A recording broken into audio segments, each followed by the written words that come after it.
लाहौर में दूसरा semifinal, south Africa New Zealand आमने सामने चैंपियंस ट्रॉफी के। और ये तगड़ा मुकाबला इसलिए कि ये दोनों टीमें इस मैदान पर पाटा विकेट पर पहली बार भिड़ रही हैं। इसके लिए हम भी तैयार हैं। स्वागत है आपका ESPN cricket info match day Hindi में। और हमारे साथ यहां पर मौजूद हैं संजय मांजरेकर, अनिल कुंबले। आप दोनों का बहुत बहुत स्वागत। Thank you. संजय सर, ये मुकाबला लाहौर में पहली बार भले ही दोनों टीमें खेल रही हैं इस चैंपियंस ट्रॉफी में, लेकिन पाकिस्तान की परिस्थितियों से काफी वाकिफ है। अभी ट्राई सीरीज खेला, ग्रुप के मैचेस वहां पर उन्होंने खेले, तो ज्यादा दिक्कत दोनों टीम को नहीं। और आजकल अगर आप देखें तो बहुत ज्यादा क्रिकेट हमारे तरफ खेली जाती है एशिया में।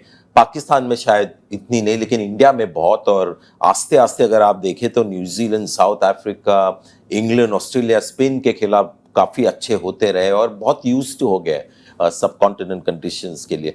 लेकिन यहाँ पर मानता हूँ कि न्यूजीलैंड शायद और भी उनको इन पिचेस का अभ्यास हो गया और आजकल जो रिसेंट उनका रिकॉर्ड है वो बहुत ही बढ़िया है, तो बहुत मजा आएगा।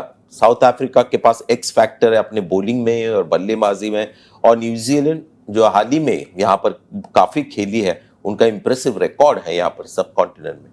तगड़ा मुकाबला अनिल सर रेडी है पूरी तरीके से। समझिए कि साउथ अफ्रीका अगर देख रहे होंगे इसको, जो 3 दिन में बेचारे कराची से ये टीम आती है दुबई, फिर दुबई से लाहौर जाते हैं, सिर्फ इसलिए कि उन्हें पता नहीं था कि सेमीफाइनल में किसके सामने कौन खेल रहा है, इस वजह से, शेड्यूल की वजह से। लेकिन अब कहीं ना कहीं थोड़े सेटिस्फाइड। लाहौर में मुकाबला है, उनके बैटर्स के हिसाब से ज्यादा अनुकूल पिच और इतना नहीं सोचना चाहिए कि स्लो आएगा।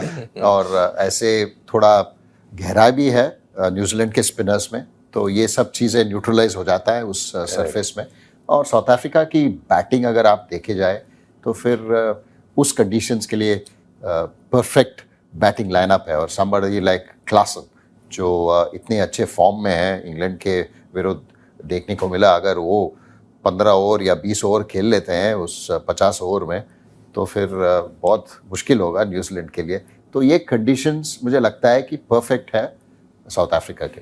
बिल्कुल। और कंडीशन के बाद अगर कॉम्बिनेशन के तरफ आए संजय सर, तो यहां पर थोड़ी सी एक दुविधा साउथ अफ्रीका को है कि एडन मार्करम अभी तक, जब तक हम लोग प्रीव्यू शूट कर रहे हैं, तब तक ये है कि वो खेलेंगे नहीं खेलेंगे, कितने फिट हैं। कवर के तौर पर जॉर्ज लिंडे भी टीम के साथ जुड़ गए हैं, वो अगर नहीं खेलते तो क्या होगा। और साथ ही साथ अच्छी खबर उनके लिए कि उनके कप्तान बवुमा और टोनी डिजोर्जी, जो दोनों पिछले मैच में नहीं थे, वो अवेलेबल है। मैं समझता हूँ बवुमा तो आ जाएंगे पूरी तरह। अगर माकरम फिट हो तो शायद ऐसे बल्लेबाज लेंगे।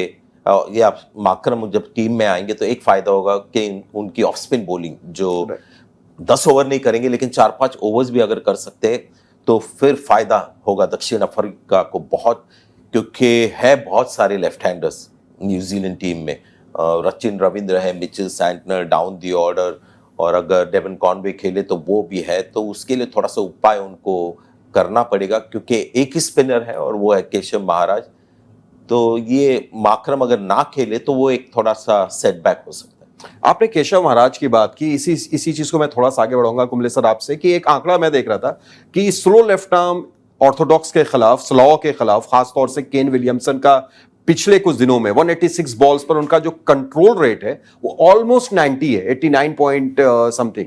तो ये क्या दर्शाता है? क्या अफ्रीका के लिए एक परेशानी है, क्योंकि वहां पर उनके पास, जैसा संजय सर ने कहा, एक ही स्लॉ है, स्लो लेफ्ट आर्म ऑर्थोडॉक्स के नाम पर महाराज विलियमसन इतना अच्छा खेलते हैं, तो स्ट्रेटेजी थोड़ी नहीं, एक जरूर अच्छा हुआ है, एडवांटेज हुआ है न्यूजीलैंड की कि वो केन विलियमसन वापसी की हैं और फॉर्म में आए हैं। और अगर आप लेफ्ट आर्म स्पिनर हो या फास्ट बॉलर हो, केन विलियमसन जैसा तगड़ा बल्लेबाज सब कंट्रोल में रहते हैं। और बहुत बढ़िया खेले भारत के विरुद्ध उस मुश्किल पिच पे और इतनी क्वालिटी स्पिन बॉलिंग के विरुद्ध। तो मुझे लगता है कि केन विलियमसन एक इम्पॉर्टेंट प्लेयर है न्यूजीलैंड के लिए। अगर उनको जीतना हो और फाइनल्स के लिए जाना हो तो फिर केन विलियमसन का कंट्रीब्यूशन बहुत महत्वपूर्ण रहेगा इस मैच में। बेशक। और एक तरीके से देखा जाए संजय सर, तो दोनों ही टीम में अगर बॉलिंग लाइनअप देखें तो थोड़ा सा डेप्थ, जैसा आपने शुरू में भी बताया कि डेप्थ थोड़ा सा न्यूजीलैंड की तरफ ज्यादा है, पर ऐसा नहीं है कि अफ्रीका के पास भी कुछ कम है। रबाडा, एनगिडी जैसे उनके पास गेंदबाज हैं, मुल्डर और यानसन, 2 ऑलराउंडर जो पूरा बैलेंस बना देते हैं एक टीम को। तो दोनों ही टीम बतौर अगर बॉलिंग यूनिट आप देखें तो लगभग बराबर। जी हाँ, मुझे लगता है कि बॉलिंग स्ट्रेंथ बिल्कुल बराबर है, लेकिन अलग अलग तरीके से। ये झिझकते नहीं 4 या 5 फास्ट बॉलर्स को एक साथ इन पिचेस पे खिलाने को। तबरे शमसी एक उपाय है उनके लिए, लेकिन उनको बहुत कम यूज करते हैं। वर्ल्ड कप में भी शायद उन्होंने 2-3 मैचेस ही खेले, लेकिन खेले तो बहुत अच्छा खेले।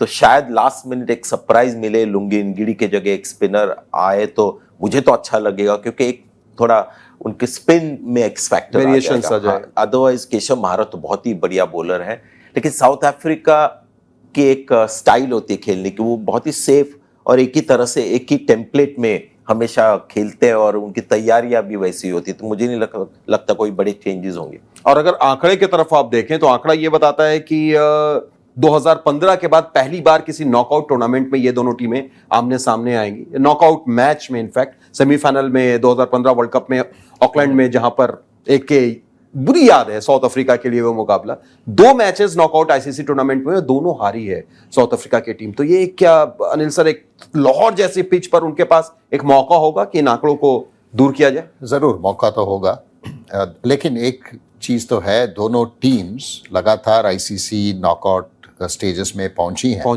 पिछले 3-4 साल में। अगर आप साउथ अफ्रीका की बात करें या न्यूजीलैंड तो लगातार आई है, तो मुझे लगता है ये मैच तो बहुत रोमांचक होगा। जैसे 2015 का मैच रहा, दोनों टीम बराबरी है, लेकिन अगर आप क्वालिटी और वैरायटी की बात करें तो मुझे लगता है कि साउथ अफ्रीका के फास्ट बॉलर्स थोड़ा एज होगा उनको न्यूजीलैंड के फास्ट बॉलर्स के। इससे पहले कि आगे बढ़े प्रेडिक्शन की तरफ, संजय सर आप दोनों लोगों से एक चीज जानना चाहेंगे। एक टीम में हेनरिक क्लासन है तो दूसरे टीम में गिलेन फिलिप्स जैसा भी प्लेयर है, और गिलेन फिलिप्स हम शुरुआत करते हैं। आप सिर्फ बैटिंग मत देखिए, आप उनकी बॉलिंग देखिए, और जब खड़े रहते हैं तो ऐसा लगता है कि बैटर सोचते होंगे जब गेंद निकल जाए उनसे 1-2 फीट इधर उधर तभी रन के लिए भागे। क्या शानदार फील्डर भी। जी, हमारे जमाने में, यानी मेरे पिताजी के जमाने में 3-in-1 म्यूजिक प्लेयर होता था, जहाँ पर होता था एक कैसेट प्लेयर, एक रेडियो और एक एलपी। मुझे अभी भी याद है 3-in-1। वैसे ग्लेन फिलिप्स एक खिलाड़ी है, और उस पर किशोर कुमार के गाने आप बहुत सुनते होंगे। नहीं, मेरे पिताजी के कंट्रोल में था वो म्यूजिक सिस्टम, तो वो मुकेश के गाने सुनते थे। हाँ, तो मैं समझता हूँ कि इन पिचेस के ऊपर और बड़े मैचेस में केन विलियमसन जैसे बल्लेबाज ज्यादा इफेक्टिव रहेंगे, ग्लेन फिलिप्स जैसे नहीं। लेकिन क्लासन उस तरह के एक अटैकिंग प्लेयर है, लेकिन उनकी बात ही अलग है। तो केन विलियमसन यहाँ पर इस तरफ एक बहुत ही इंपॉर्टेंट बैटर, उस तरफ के हेनरिक क्लासन। आप सर सेम?